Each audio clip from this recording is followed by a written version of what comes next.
주님께서 저희에게 주신 말씀은 고린도후서 12장 1절부터 10절까지 말씀드리겠습니다. 모두 일어서셔서 말씀을 읽도록 하겠습니다. 제가 먼저 읽고 서로 교독하도록 하겠습니다.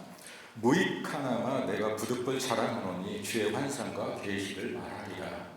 내가 그리스도를 믿는 사람이라. 그는 14년 전에 셋째 하늘에 끌려간 자라. 그가 몸 안에 있었는지 몸 밖에 있었는지 나는 모르거니와 하나님은 아시느니라. 내가 이런 사람을 아노니 그가 몸 안에 있었는지 몸 밖에 있었는지 나는 모르거니와 하나님은 아시느니라. 그가 나고노에 끌려가서 말로 표현할 수 없는 말을 들었으니 사람이 가히 이르지 못할 말이로다.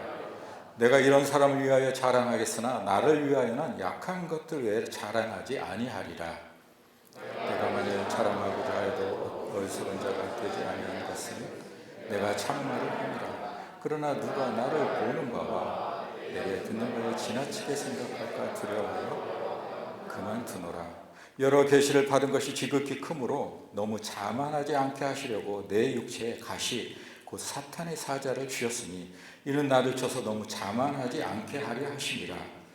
이것이 내게서 떠나가게 하기 위하여 내가 3번 주께 간구하였더니 나에게 이르시기를 내 은혜가 내게 족하도다. 이는 내 능력이 약한 데서 온전해짐이라 하신지라. 그러므로 도리어 크게 기뻐함으로 나의 여러 약한 것들에 대하여 자랑하리니 이는 그리스도의 능력이 내게 머물게 하려 함이라. 그러므로 내가 그리스도를 위하여 약한 것들과 능욕과 궁핍과 박해와 공고를 기뻐하노니 이는 내가 약한 그때에 강함이라. 모두 앉아주시기 바랍니다.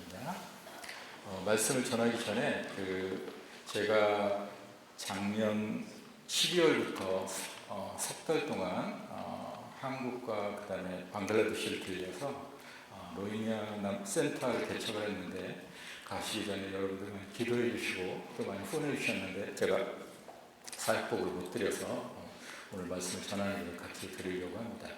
제가 이제 제가 이제 요르단에서 난민 선교 사역을 한 걸 경험을 바탕으로 해갖고 두비포라는 단체를 지금 캐나다와 한국에 만들었고요. 그래서 맨 처음 제일 타겟으로 우리가 이제 로힝야 난민 사역을 시작을 했습니다. 먼저 넘겨주시면. 네. 지금 센터 위치가 보면 이제 방글라데시 다카가 있고요. 다카에서 비행기로 1시간, 차로는 한 10몇 시간 떨어지는 콕스바자르 제일 밑에 이제 저쪽은 완전히 이쪽은 지금 미얀마 국경에 로힝야 난민센터를 이제 거기다 이제 세웠습니다. 캠프 넘버 2 이스트인데 거기 세웠습니다. 지금 이제 방글라데시는 대강 국토 면적이 약 15만, 그러니까 우리 한국이 남한이 약 10만이죠. 그러니까 우리 남한이 1.5배, 남북한이 22만이니까 우리나라보다 작은데 인구는 약 1억 7천입니다. 그러니까 엄청나게 사람이 많은 거죠. 정말 사람이 많은 나라고요. 언어는 벵갈어를 쓰고 독립한 지는 얼마 안 됐어요. 굉장히 늦죠. 1971년 파키스탄으로부터 독립을 했습니다. 종교는 이슬람이 거의 83%, 그 다음에 힌두, 불교, 기독교 0.4%밖에 안 돼요. 가보면 힌두 신자도 많고 불교 신자도 많고 많이 볼 수 있습니다. 그 다음에 로힝야 난민에 대해서는 잘 모르시는 분이 계셔서 잠깐 히스토리를 이야기하면 버마, 지금 이제 미얀마죠. 버마가 영국 식민지가 됩니다. 1824년에. 그런데 식민지가 되고 나서 영국이 그 지역을 보니까 아주 변홍사회 곡창지 된 거예요. 그런데 노동력이 부족하니까 인근에 있는 로힝야 사람들을 계속 그쪽으로 이주를 시켰습니다. 그래서 이들이 중소 쌀 농장을 경영하게 되면서 굉장히 지주 행세를 하게 됐어요. 그런데 일본이 2차 대전 때 다시 일본이 거기를 점령하게 됩니다. 그러면서 버마인과 연합을 해가지고 이 로힝야 사람들을 축출하고 그 농장을 다시 버마 사람한테 나눠주는 일이 있었어요. 그러니까 다시 영국이 로힝야족을 재무장시켜가지고 또 이들에게 일본에 대항하도록 하면서 이때 굉장히 많은 어떤 살상이 일어났는데 약 2만 명의 사람들이 죽게 됩니다. 버마 사람들이, 불교도들이. 그래서 이들이 이제 그 다음부터는 아주 로힝야 사람들에서 굉장히 적대적인 감정을 품게 되죠. 그리고 1948년에 독립을 했는데 영국이 이제 그 독립을 시켜주면서 새로 이제 그 정부에게 그 미얀마 정부에게 로힝야족에 대해서 좀 그 사람들을 불평등하지 않게 잘 대우해주라. 그래서 처음에는 잘 지냈습니다. 그래서 이제 로힝야 사람들 국회의원도 나오고 막 그랬죠. 그런데 이제 그게 이제 버마 사람들한테는 마음이 안 좋은 거예요. 왜냐하면 로힝야 사람들은 영국의 식민 통치 앞잡이라고 생각을 하기 때문입니다. 그러다가 1962년에 군부 네임 장군이 쿠데타를 일으키면서 로힝야 사람들을 강제 이주를 시키기 시작하고 1982년 시민권을 박탈하게 됩니다. 그리고 2017년에 미얀마 이제 군부가 새로 힘을 얻게 되면서 제노사이드 정책을 펴서 완전히 이제 로힝야족을 전멸시키려고 했어요. 약 2만 5천 명이 죽고 약 가옥이 30만 채가 파괴되고 로힝야족 100만 명이 다 이제 벵글라데시로 국경을 넘어서 벵글라데시로 가게 돼서 지금 이제 벵글라데시에서 정착을 하게 되었습니다. 다음에 그래서 이제 벵글라데시 이제 그 캠프가 있는 콕스바자를 시내입니다. 다카에서 차로 10시간, 비행기로 1시간 정도 걸리는데 보시죠. 콕스바자르는 그 옆에 이제 벵갈만의 해변이 아주 약 400km의 해변이 있습니다. 굉장히 아름다운 해변인데요. 네. 다음에. 그래서 이제 거기에 이제 로힝야 난민촌을 형성하게 됐는데, 세계 최대의 난민 캠프입니다. 약 100만 명이 거기가 있고요. 33개의 캠프촌으로 나눠서 그들이 살고 있죠. 그런데 벵글라데시 정부에서 난민촌에 전기를 공급해주지 않습니다. 그리고 핸드폰 개통도 못하게 해요. 그래서 전기가 없기 때문에 그냥 조그만 태양열로 해서 조그만 선풍기 정도 돌리고, 그래서 인터넷도 안 되기 때문에 뭐 세상 돌아가는 소식도 모르고 아무것도 모르죠. 그리고 이제 핸드폰도 개통이 안 되는데 이제 불법으로 그 벵글라데시 사람들한테 심카드를 사가지고 이제 그것을 이제 차명폰 같은 걸 많이 활용을 해서 일부는 이제 그 핸드폰을 가지고 있더라고요. 그래서 이제 2017년도에 이들이 쫓겨서 왔는데 그들을 지금 7년째 수용소 같은 생활을 하고 있는 것입니다. 그래서 유엔에서 그 공급해주는 여러 가지 이제 푸드나 이런 것을 받아 살고 그냥 그 캠프 안에서 갇혀갖고 사는 거죠. 이제 가보면 이제 국제 NGO들, 뭐 유니세프, 세이브 더 칠드런 뭐 이런 국제 NGO들이 활발하게 사역하고 있습니다. 그리고 그러나 이제 한국 교회에서 사역은 없더라고요. 그래서 이제 저희가 사실상 이제 처음이고요. 한국 교회에서 왜 이렇게 관심을 안 가는지 아마 잘 몰라서도 그럴 수 있고 그렇습니다. 네, 다음에. 그래서 이제 그 넘버 2 난민 캠프 이제 그 콕스바자르에서 쿠투팔롱으로 차로 이제 1시간 반 정도 떨어지는 이제 캠프로 가게 됩니다. 예.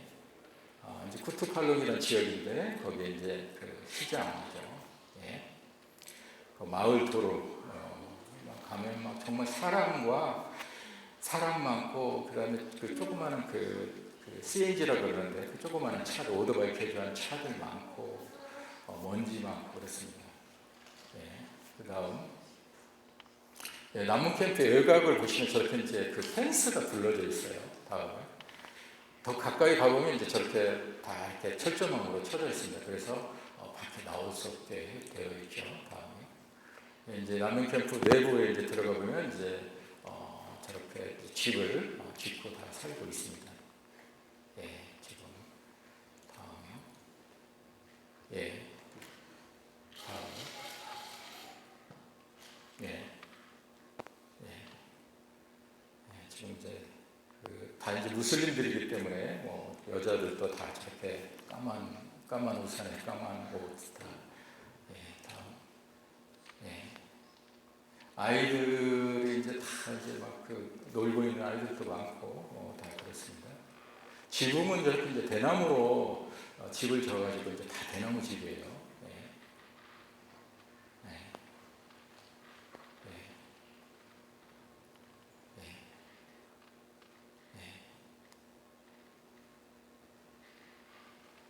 네. 예, 그래서 이제 저희가 이제 아무튼 벵글라데시 정부 허가 받고 유엔 허가 받고 그다음에 그쪽 지역 시청 허가 받고 캠프 관리위원회 허가 받고 아무튼 여러 허가 프로세스가 있었는데 정말 하나님께서 정말 일을 잘 이렇게 해결해 주셔가지고 짧은 시간에 다 허가 받고 그다음에 그 캠프도 유엔에서 이제 저희들한테 지정을 해줘서 저기 이제 센터도 지정을 해줘서 센터에 지정된 센터에서 이제 리모델링을 새로 해가지고 지금 이제 센터를 오픈을 준비를 하고 있습니다. 다음에 지금 이제 센터 리모델링을 하는 장면이고요.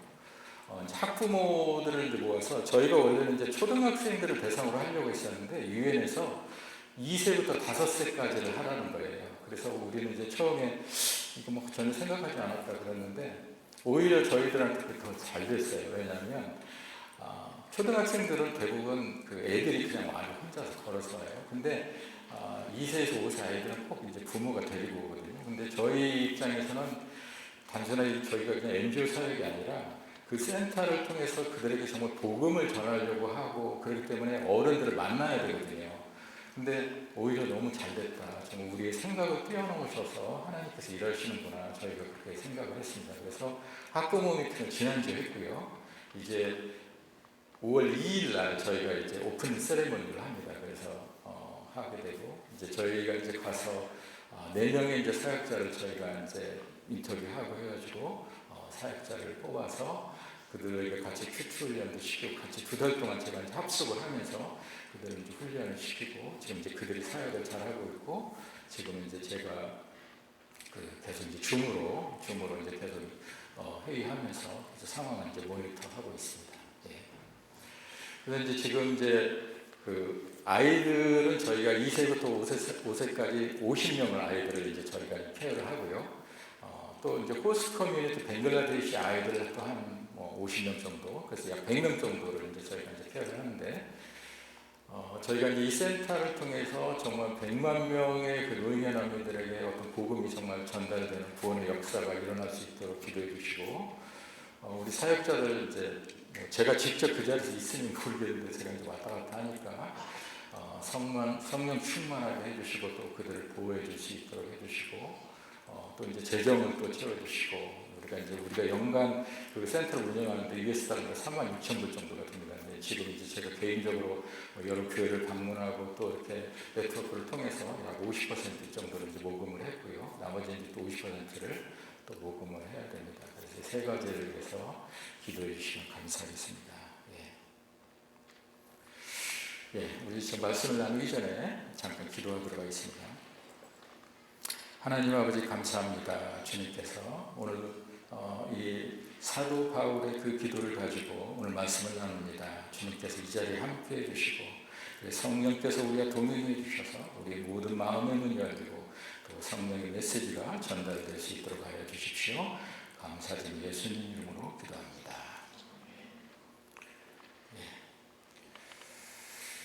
우리가 이제 한 번쯤은 들어봤을 만한 예화가 있습니다. 우리가 설교를 여러분 들으면서 교회를 출석하면서 미국의 이제 한 교회 앞에 이제 어느 시골 교회 앞에 술집이 생겼습니다. 근데 술집이 장사가 잘 되는 거예요. 그래서 이제 그 교회와 그 교인들이 목사님과 그 교인들이 마음이 되게 불편한 거예요. 그 교회 앞에 술집이 있어서. 그래서 이제 그 술집이 문을 닫게 해달라고 이제 기도를 하기 시작했습니다. 그런데 장사가 잘 되던 그 술집이 어느 날 갑자기 문을 닫게 된 거예요, 진짜. 그런데 그 술집 주인이 어떤 이야기를 들었냐면 그 교회 목사와 그 교인들이 이 술집이 망하도록 굉장히 기도를 오랫동안 해왔다는 것을 알게 되었습니다. 그래서 이 술집 주인이 화가 나서 그 법정에다가 그 교회를 상대로 고소를 한 거예요. 그래서 법정에서 이제 그 목사님과 그 술집 주인이 만나게 되었습니다. 술집 주인이 이야기합니다. 우리 술집이 망한 것은 그 교회에서 기도를 했기 때문에 그렇다라고 얘기를 했습니다. 그래서 그 목사님이 아니라고, 우리가 기도해서 그런 게 아니라고, 그냥 당신이 경영을 잘못해서 그런 거라고 그렇게 변론을 했다고 합니다. 그렇다면 누가 술집 주인과 목사님 중에서 누가 더 기도의 능력을 믿는 사람입니까? 목사님입니까? 아니면 그 술집 주인입니까? 우리는 이제 그동안의 성경 공부를 통해서 우리가 기도할 때 하나님께서는 3가지 방식으로 응답하신다고 배웠습니다. 하나는 yes, 하나는 wait, 또 하나는 no. 3가지로 말씀하신다고 배웠습니다. 우리가 성경 공부 시간에는 이렇게 딱 간결하게 정리가 되지만 실제로 기도 생활에서 우리가 그것을 참 분별하기는 어렵습니다. 왜냐하면 우리가 하나님의 음성을 잘 듣지 못하기 때문입니다. 그래서 우리는 일어나는 현상을 가지고 파악을 하죠. 그래서 우리가 기도를 하고 기도를 열심히 했는데 그 일이 이루어졌으면 하나님께서 기도를 들으셨구나, 예스하셨구나 우리가 생각을 합니다.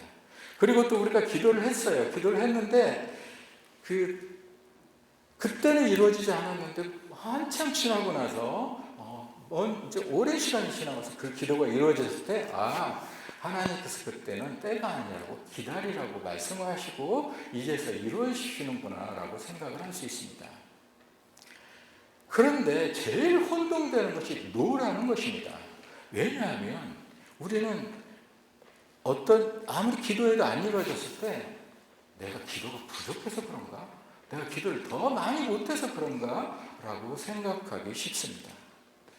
그래서 하나님이 노했는데 내가 못 알아들었나? 아니면 내가 기도가 부족해서 그렇나? 하기 때문에 그렇게 혼동되기 때문에 노라는 기도를 우리가 굉장히 노라는 응답을 우리가 실제적으로 확실히 클리어하게 알아듣기는 굉장히 힘든 것입니다. 어떤 분은 정말 불태전의 각오를 가지고 10년, 20년 그 문제를 가지고 기도를 해서 그것이 이루어졌다라고 간증하시는 분도 있습니다. 가끔은 그런 간증을 듣기도 하죠. 그런데 주님께서 이미 노라고 말씀하셨는데 내 소망이 너무 커서 그 소망을 포기할 수 없어서 귀를 막고 계속 기도할 수 있다는 것입니다. 제가 청년부 시절부터 알고 계셨던 어떤 한 분은 어떤 한 가지를 위해서 20년 동안 기도해왔대요. 근데 그것이 안 이루어졌다는 거예요. 그러면서 저에게 하는 이야기가 뭐라고 그러냐면 그 정도 기도했으면 돌 붙여도 들어주겠다. 이야기를 그렇게 하는 거예요. 오늘 이제 사도 바울은 자신의 간절한 기도가 거절된 경험을 우리 고린도 교인들에게 간증을 하고 있습니다. 그래서 그 기도 간증에 앞서서 그는 자신의 어떤 신령한 영적 체험에 대해서 이야기를 합니다. 그가 그런 영적 체험을 얘기를 하게 된 것은 고린도 교인들이 끊임없이 사도 바울의 어떤 영적 권위에 대해서 도전을 제기했기 때문입니다. 고린도 교회는 사도 바울이 브리스길라와 아굴라와 같이 1년 반 동안 선교하면서 개척한 교회였습니다. 그 교회는 굉장히 규모가 컸어요. 고린도 교회는. 그런데 규모가 큰 만큼 가장 또 문제도 많은 교회였습니다. 고린도 교인들은 그리스도인이 된 뒤에도 우상숭배를 여전히 했고요. 그 다음에 또 성적으로 또 부도덕한 생활을 계속했고 또 분열과 파벌이 심한 교회였습니다. 특별히 그 개척 목회자인 사도 바울의 그 권위에 대해서 끊임없이 문제를 제기했던 교회였죠. 그래서 고린도 교회는 사도 바울에게 항상 근심을 안겨준 교회였습니다. 고린도 교회가 그렇게 문제가 많았던 것은 고린도 교인들이 예수님을 믿은 후에도 여전히 그리스 로마사의 그 세속적인 가치관과 세계관을 버리지 못했기 때문입니다. 고린도는 당시 그리스 로마 그 지중해 지역에서 가장 활발했던 국제 상업 도시 중에 하나였죠. 지금으로 말하자면 LA, 뉴욕, 밴쿠버, 몬트리올 이런 정도의 교회 도시였던 것입니다. 그래서 그런지 고린도 교인들은 이 국제 무역 도시 그 세속적인 영향력 안에서 벗어나지 못했던 것이죠. 예전에 제가 이제 속했던 교회는 전 세계 약 40개의 지교회를 가지고 있는 교회였습니다. 그런데 그 목사님이 이구동성으로 하는 말이 잘 살고 경치가 좋은 곳일수록 목회가 어렵다는 것입니다. 뉴질랜드 크라이스트 처치, 호주의 시드니, 미국의 보스턴, 샌디에고, 캐나다 밴쿠버도 포함되어 있는데요. 다 공통점이 뭐냐면 잘 살고 경치가 좋다는 것입니다.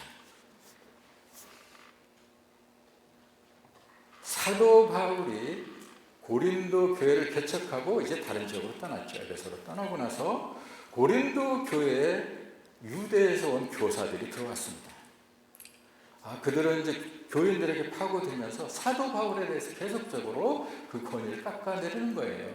그는 예수님의 제자가 아니다. 그리고 할례를 받아야 되지. 그게 무슨 소리냐. 이런 식으로 해서 바울의 권위를 계속 깎아내리고 있었습니다. 그러면서 시간이 지나면서 점차 그들의 의견에 동조하는 교인들이 많아지기 시작한 거예요. 그래서 사도 바울은 자기가 편지를 쓸 때 내 자신의 사도적 권위를 옹호하고 변호해야 될 필요성이 있었습니다. 그래서 고린도후서를 보시면 10장부터 자기의 사도직을 변호를 하게 됩니다. 그래서 오늘 본문에서는 이제 주님으로부터 받은 환상을 얘기를 하게 됩니다. 먼저 1절부터 4절까지를 한번 읽어보도록 하겠습니다. 1절부터 4절 시작. 무익하나마 내가 부득불 자랑하노니 1절부터 4절이요. 무익하나마 내가 부득불 자랑하노니 주의 환상과 계시를 말하리라. 내가 그리스도 안에 있는 한 사람을 아노니 그는 14년 전에 셋째 하늘에 이끌려 간 자라. 그가 몸 안에 있었는지 몸 밖에 있었는지 나는 모르거니와 하나님은 아시느니라. 내가 이런 사람을 아노니 그가 몸 안에 있었는지 몸 밖에 있었는지 나는 모르거니와 하나님은 아시느니라. 그가 낙원으로 이끌려가서 말로 표현할 수 없는 말을 들었으니 사람이 다 이르지 못할 말이로다. 사도 바울은 지금 자신의 입신 체험에 대해서 이야기하고 있습니다.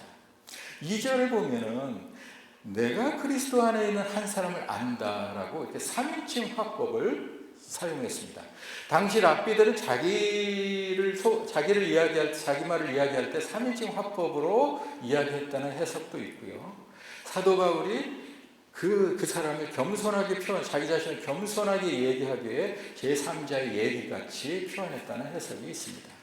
아마 사도 바울은 자신을 겸손하게 하기 위해 그 당시 랍비들이 사용하는 제3인칭 화법으로 아마 이야기를 시작을 한 것이겠죠. 그래서 히브리적 전통에서 셋째 하늘이란 하나님이 거하시는 곳을 말합니다. 낙원 천국을 말하는 것이죠. 첫째 하늘은 이렇게 대기가 있는 하늘입니다. 둘째 하늘은 해, 달, 별이 있는 우주를 말하고요. 셋째 하늘은 하나님이 계시는 곳을 말하는 것입니다. 사도 바울은 아마 입신 상태에서 이제 천국을 다녀온 것 같습니다. 우리 주변에서 보면은 천국을 다녀왔던 경험을 이야기하시는 분들이 많이 있죠. 그런 간증을 종종 듣습니다. 요즘은 유튜브가 활발하게 있으니까 유튜브에서 천국 체험 이렇게 쳐보면 너무 많은 어떤 천국의 간증들을 우리가 들을 수 있죠. 사도 바울은 이것을 14년 전의 경험이라고 이야기합니다. 14년 전. 고린도후서가 써진 게 AD 한 55년에서 57년을 봅니다. 그러면 14년 전이면 아마 사도 바울이 자기 고향 다소에 머물러 있었을 때라고 성경학자들은 추정을 합니다. 사도 바울은 맨 처음에 예루살렘에서 예수 그리스도를 믿는 사람들을 내가 잡아서 체포해서 죽여야 되겠다 생각을 하고 대제사장으로부터 위임장을 받아갖고 다마스커스까지 가죠. 가는 도중에 정말 강렬한 빛으로 오신 예수 그리스도를 만나게 됩니다. 그리고 그가 다메섹에 도착을 해서 이제 아나니아의 기도를 받고 눈이 떠지고 나서 완전히 돌변을 하게 되죠. 그래서 바로 그 다메스커스에 가서 사람들에게 예수 그리스도는 하나님의 아들이라고 그렇게 선포를 하게 되죠. 다메섹에서 사도 바울을 기다리고 있던 유대인들은 아마 기절초풍을 했을 것입니다. 완전히 달라 사람이 저럴 수가 있나 할 정도로. 그래서 그 유대인들이 사도 바울을 죽이려고 하죠. 그래서 사도 바울이 그 성문이 다 이제 지켜지고 그러니까 창문을 통해서 바구니를 타고 내려와서 거기를 빠져나가게 되죠. 그리고 나서 맨 처음에 사도 바울이 간 곳이 아라비아였습니다. 아마 이제 사우디아라비아 이쪽 근처로 갔겠죠. 아마 사도 바울은 굉장히 자기가 성령에 붙들려서 예수 그리스도는 하나님의 아들이라고 얘기했지만 자기 머릿속에는 너무너무 복잡했을 것입니다. 이게 어떻게 된 일인지 자기 정리가 안 됐을 거예요. 그래서 아마 사우디아라비아에 가서 묵상의 시간을 가졌던 게 아닌가 생각합니다. 그리고 다마스커스에 다시 들렸다가 그가 예루살렘에 가서 사도들을 만나려고 하죠. 근데 사도들이 안 만나시죠. 너무 무서우니까. 그래서 바나바가 겨우 중재를 해서 사도 베드로를 만나고 그 다음에 예수님의 동생 야고보 사도를 만나고 돌아가게 됩니다. 근데 예루살렘에서조차도 사도 바울을 막 죽이려고 하니까 사도들이 너무 문제가 심각한 거예요. 그러니까 그냥 조용히 고향에 가 있으라고. 일단은 좀 조용히 가서 있어서 좀 이렇게 분위기를 좀 식히고 그렇게 하라고. 그래서 다소로 보내게 됩니다. 그래서 다소에서 7년을 머무르게 됩니다. 성경학자는 7년을 머물렀다고 하는데요.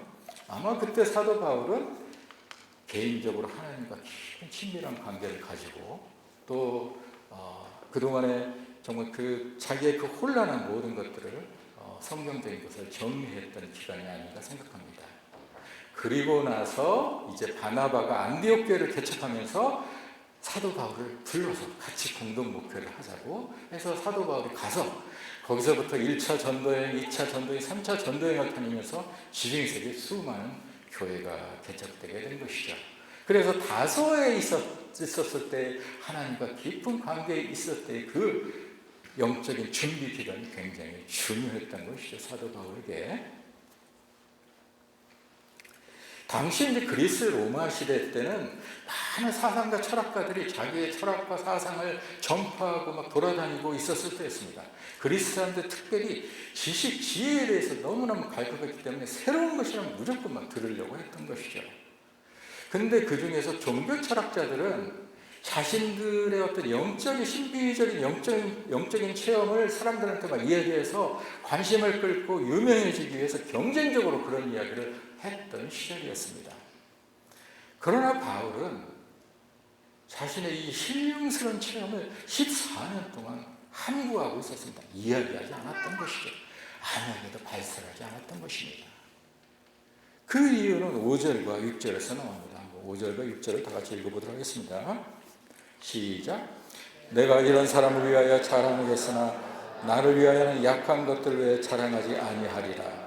내가 만일 자랑하고자 하여도 어리석은 자가 되지 아니할 것은 내가 참말을 함이라. 그러나 누가 나를 보는 바와 내게 듣는 바에 지나치게 생각할까 두려워하여 그만두노라.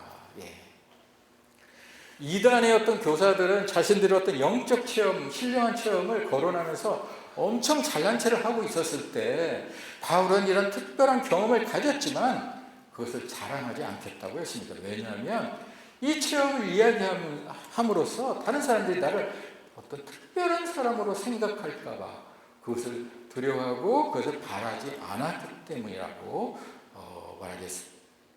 말하지 않기 때문이라고 말합니다. 7절을 한번 읽어볼까요? 7절 시작.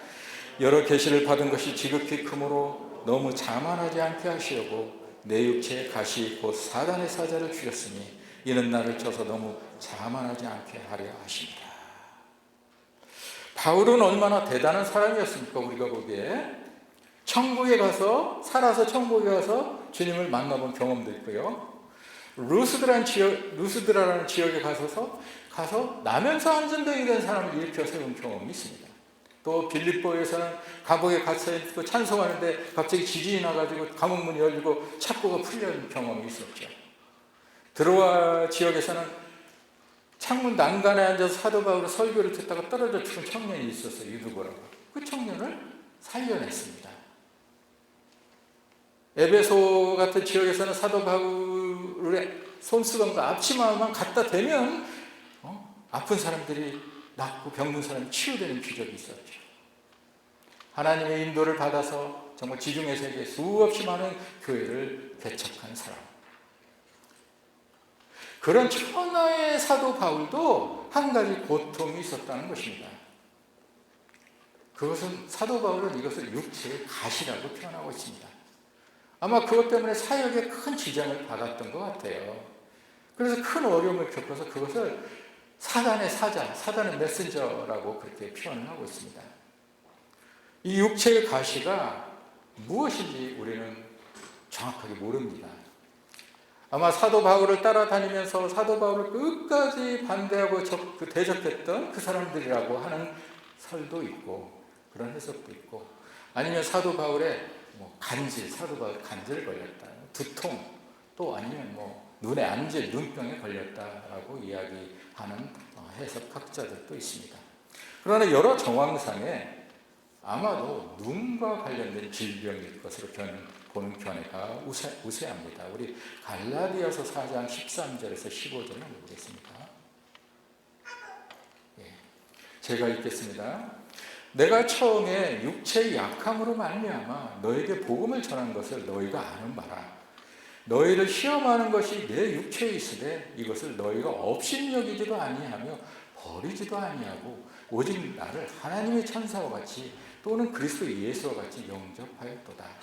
너희의 복이 지금 어디에 있느냐? 내가 너희에게 증언하노니 너희가 할 수만 있다면 너희의 눈이라도 빼어 나에게 주었으리라.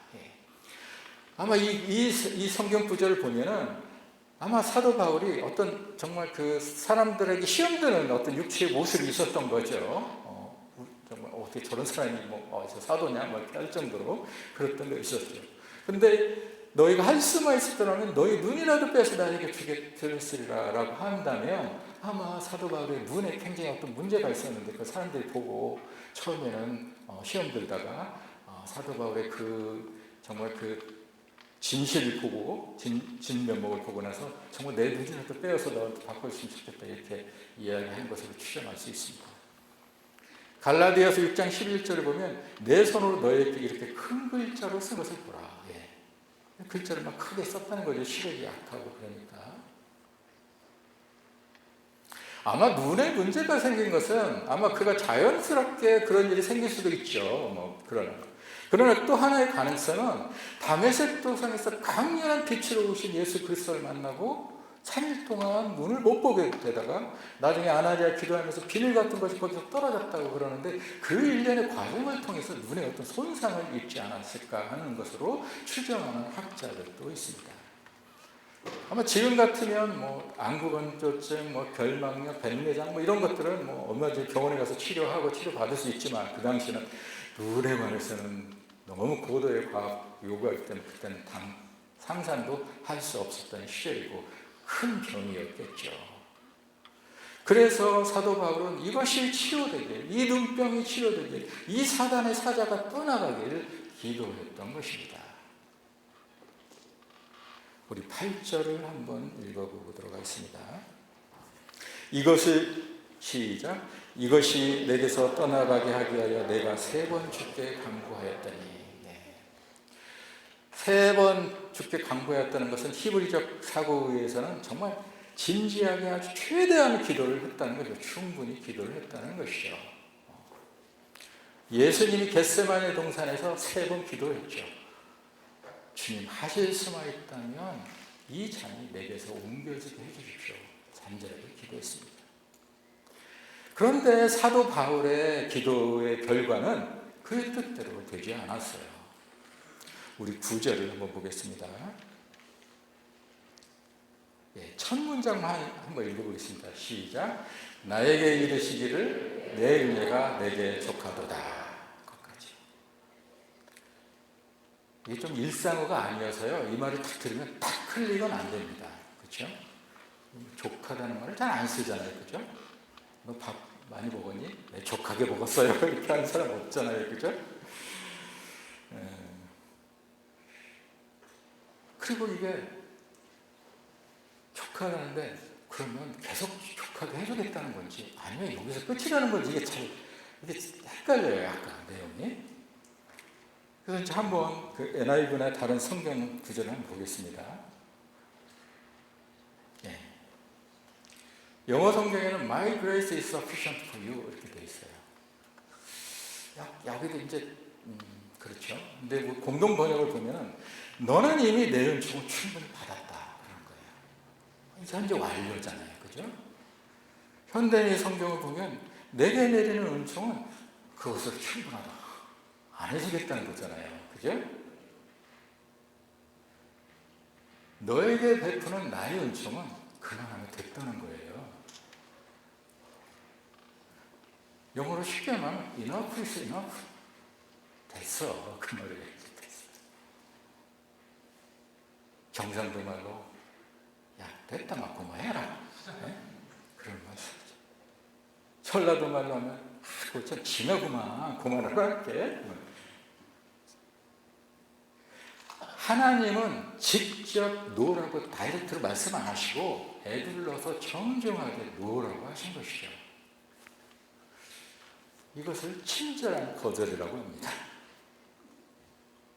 예를 들면 우리가 이제 뭐 캐나다 이민자라서 캐나다 관공서를 가요. 무슨 뭐 중요한 뭐 비자 문제 같은 게 있어서 담당관을 만나러 갔습니다. 그 사람이 결정권을 갖고 있어요. 그래서 이제 퍼미션을 주기를 이제 갔어요. 그랬더니 담당관이 나와가지고 아주 젠틀하고 온화하게 뭐 이야기도 들어주고 뭐 우리의 처지에 대해서 동정도 하고 막 그래요. 그래서 이제 속으로 정말 비자 길 모양이다 생각했는데 마지막에 노 하는 거예요. 그럴 때 그 느낌 있잖아요. 이게 하나님의 성품을 잘 알고 있는 바울의 입장에서는 하나님의 그 말씀이 엄청 섭섭했을 거예요. 그렇죠? 아마 그 이야기를 딱 듣는 순간 바울의 생각 속에 여러 생각이 막 스쳐갔을 거예요.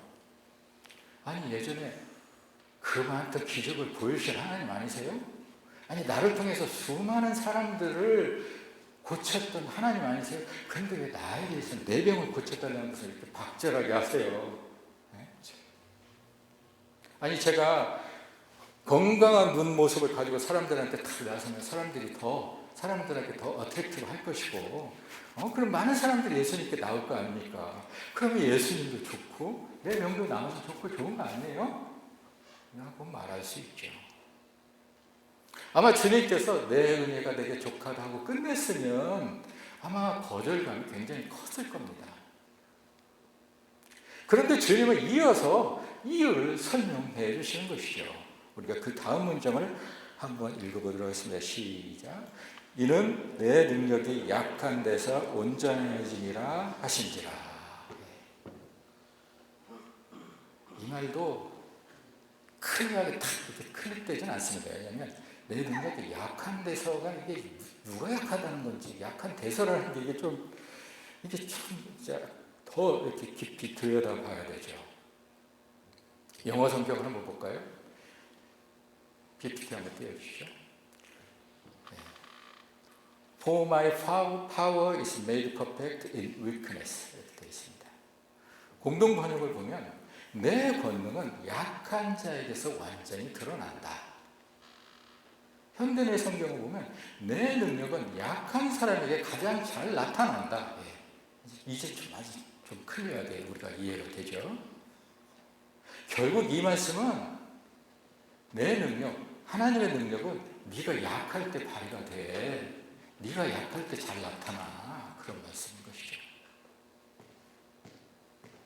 그때 바울은 크게 깨달음을 얻었습니다.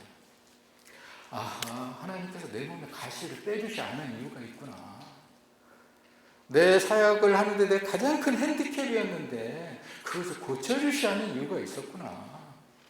그것은 내가 교만하지 않고 주님의 능력이 항상 내 안에 머물도록 하게 한 하나님의 계획이었구나.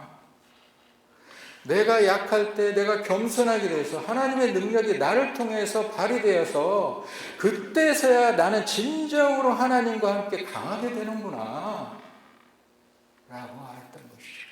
나의 약함이 결국은 강함이구나 깨달았다는 것입니다.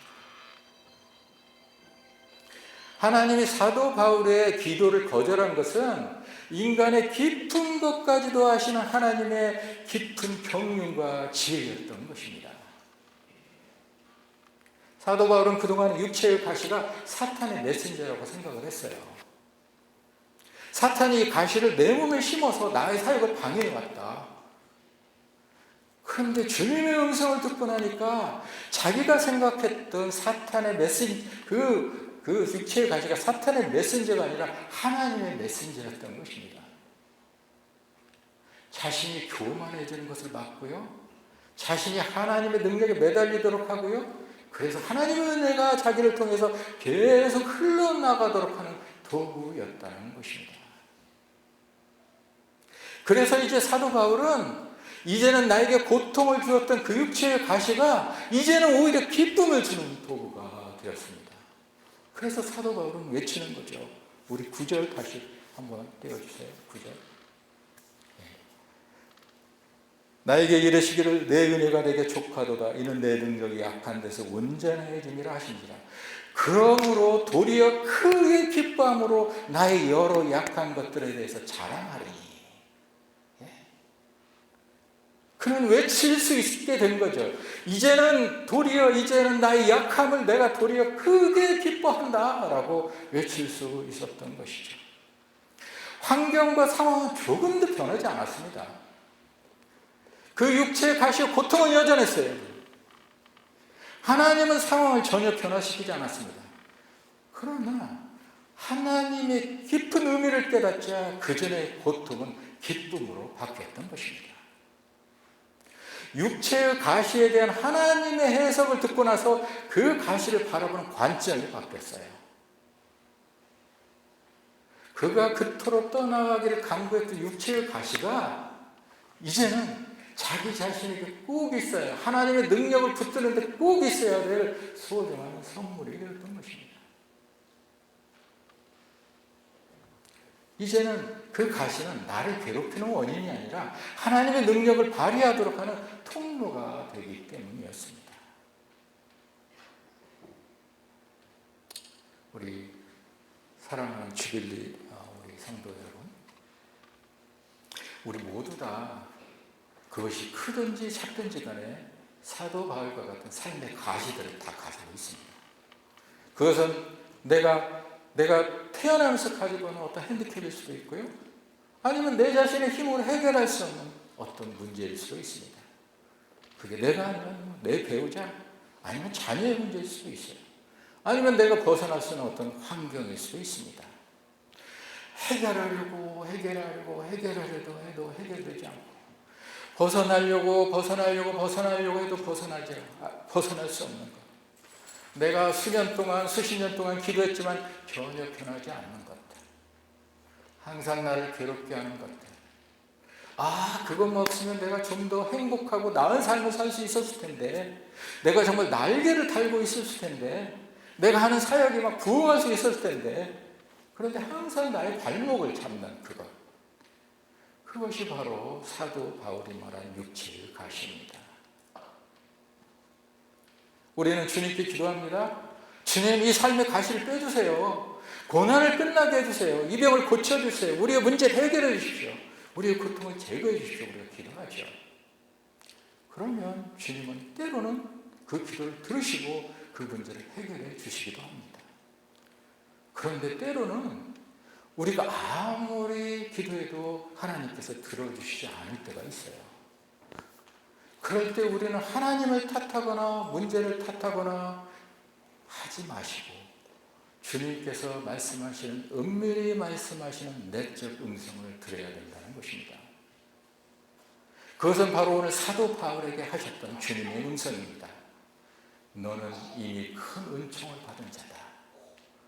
네가 약할 때 나의 능력이 가장 잘 드러난다. 너는 이미 은총을 받은 자다. 그렇습니다. 우리는 예수 그리스도를 믿음으로 이미 은총을 받은 자입니다. 아니, 우리가 구원을 받기 위해서 집을 팔았습니까? 땅을 팔았습니까? 차를 팔았습니까?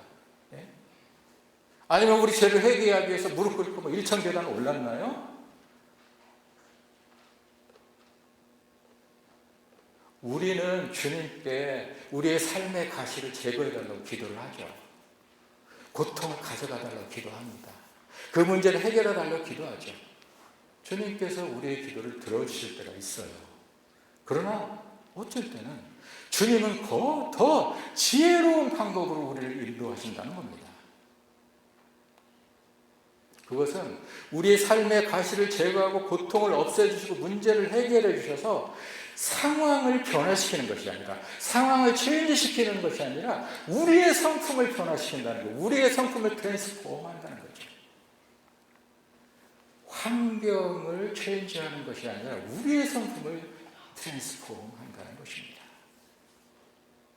하나님은 우리의 환경과 고통과 어려운 문제들이 우리를 대적하도록, 우리를 against us 하도록 하시는 것이 아니라 그 고통과 어려운 문제들이 우리를 위해서 일하도록, 그 고통과 그것들이 우리를 serve for us 하도록 하나님께서는 우리를 그렇게 만드신다는 것입니다. 그것은 왜 그래요? 우리가 더욱더 겸손해져서 하나님의 은혜를 더 많이 받는 큰 그릇으로 변화시키셔서 우리가 정말 하나님의 은혜를 다른 사람들에 더 많이 흘려보내는 통로가 되기 위한 것입니다. 하나님의 은혜는 하나님께 대항하는 건강하고 행복한 사람보다도 하나님께 순종하면서 고난받는 사람이 더 귀합니다. 우리가 하나님께 대항하는 건강하고 행복한 사람을 부러워해서는 안 돼요. 우리는 그들을 불쌍히 여겨야 되는 것입니다.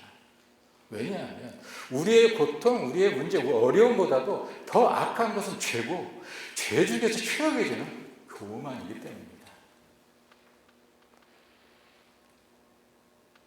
사도 바울은 살아서 천국을 방문하는 영광을 경험했습니다. 그런데 그 영광스러운 경험이 이 땅에서 고난을 면제해 주지는 않았어요.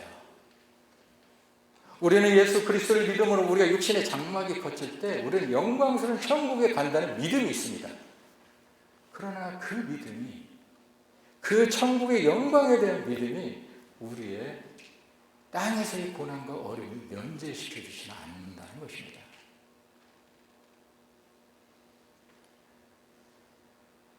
여러분의 삶에서 나를 무너뜨리고 낙담하게 만드는 어떤 해결되지 않는 가시와 같은 그 고난과 어려움이 있습니까?